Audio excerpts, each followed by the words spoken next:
Praktikum kali ini adalah mengenai metamorfosis pada serangga. Tujuan dilakukannya praktikum ini, yang pertama adalah mengamati proses metamorfosis pada serangga. Yang kedua, mencari informasi lama waktu satu siklus hidup pada serangga yang diamati. Dan yang ketiga, membuat cerita singkat mengenai metamorfosis serangga. Bahan praktikum yang digunakan adalah kupu-kupu. Sebelumnya, perlu diketahui apa itu pengertian metamorfosis. Metamorfosis merupakan perubahan bentuk, struktur, fisiologi, dan perilaku dari post-embryonik hingga dewasa. Metamorfosis dibagi menjadi dua, yaitu metamorfosis sempurna dan metamorfosis tidak sempurna. Metamorfosis sempurna memiliki 4 siklus hidup, yaitu telur, larva, pupa, dan imago atau hewan dewasa. Sedangkan metamorfosis tidak sempurna hanya memiliki 3 siklus hidup, yaitu telur, hewan muda, dan hewan dewasa. Dan bahan praktikum yang kami gunakan kali ini yaitu kupu-kupu memiliki metamorfosis yang sempurna. Pada pengamatan metamorfosis ini dilakukan pengamatan selama 26 hari yang terbagi ke dalam 4 fase, yaitu fase telur, fase larva atau ulat, fase pupa atau kepompong, dan fase imago atau kupu-kupu dewasa. Kupu-kupu ini sering juga disebut sebagai kupu-kupu pastur. Klasifikasinya yaitu filum Arthropoda, kelas Insecta, ordo Lepidoptera, famili Papilionidae, genus Papilio, spesies Papiliomemnon.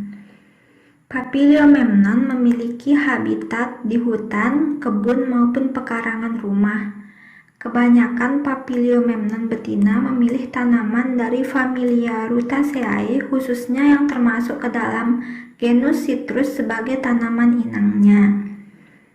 Kupu-kupu ini kebanyakan berukuran sedang sampai besar dengan warna kombinasi hitam dan putih.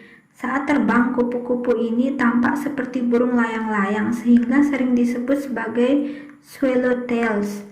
Perbedaan antara kupu-kupu jantan dan betina, yakni pada kupu-kupu betina tidak memiliki corak kemerahan pada hindwings atau sayap belakangnya, sedangkan pada kupu-kupu jantan memiliki corak kemerahan pada bagian sayap belakangnya.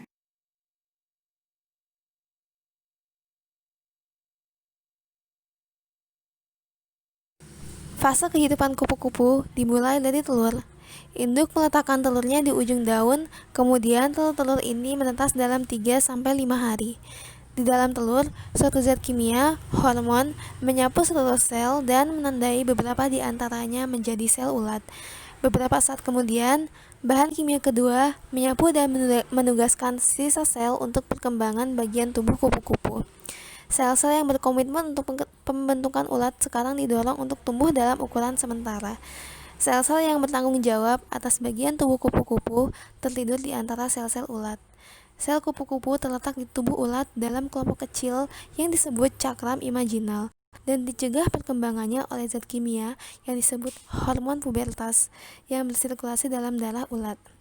Larva dan dari telur yang baru menetas akan memakan cangkang telur kosong sebagai makanan pertamanya.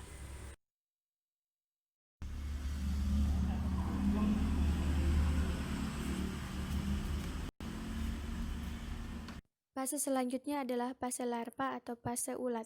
Setelah menetas, larva akan mencari makanan sebagai larva mengkonsumsi cangkang telur yang dikosong sebagai makanan pertamanya.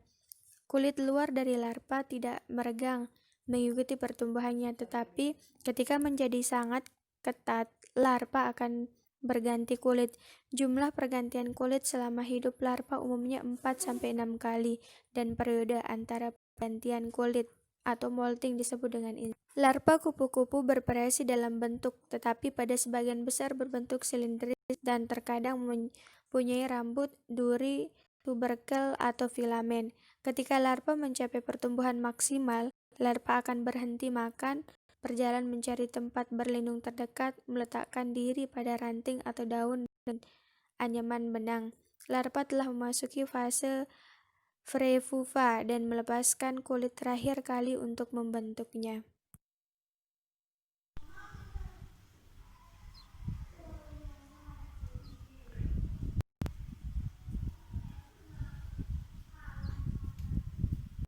Selanjutnya yaitu kepompong atau pupa. Kepompong biasanya dibungkus dengan sesuatu yang berwarna coklat dan keras. Kepompong akan berpuasa selama 7 hingga 20 hari dengan tidak makan dan tidak minum. Waktu kepompong ini biasanya berbeda-beda tergantung spesiesnya. Kemudian adalah kupu-kupu atau imago. Imago adalah proses sebuah kepompong akan berubah menjadi seekor kupu-kupu. Pada mulanya, kupu-kupu akan keluar dari kepompong dengan sayap yang masih kecil, kusut, dan basah karena adanya cairan. Kemudian cairan ini sebenarnya berguna membantu pembesaran sayap kupu-kupu. Cairan ini disebut dengan hemolim.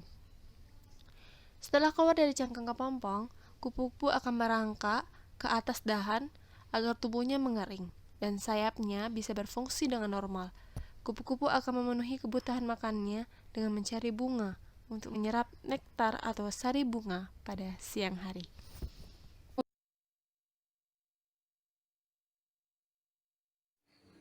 Berdasarkan praktikum yang telah dilakukan, maka dapat disimpulkan bahwa metamorfosis adalah suatu proses biologis di mana hewan secara fisik mengalami perkembangan biologis setelah dilahirkan atau menetas. Proses tersebut melibatkan perubahan bentuk atau struktur melalui pertumbuhan sel dan diferensiasi sel. Terdapat dua macam metamorfosis utama pada serangga, yakni hemimetabolisme atau metamorfosis tidak sempurna dan holometabolisme atau metamorfosis sempurna. Adapun diketahui bahwa metamorfosis pada kupu-kupu termasuk ke dalam metamorfosis sempurna.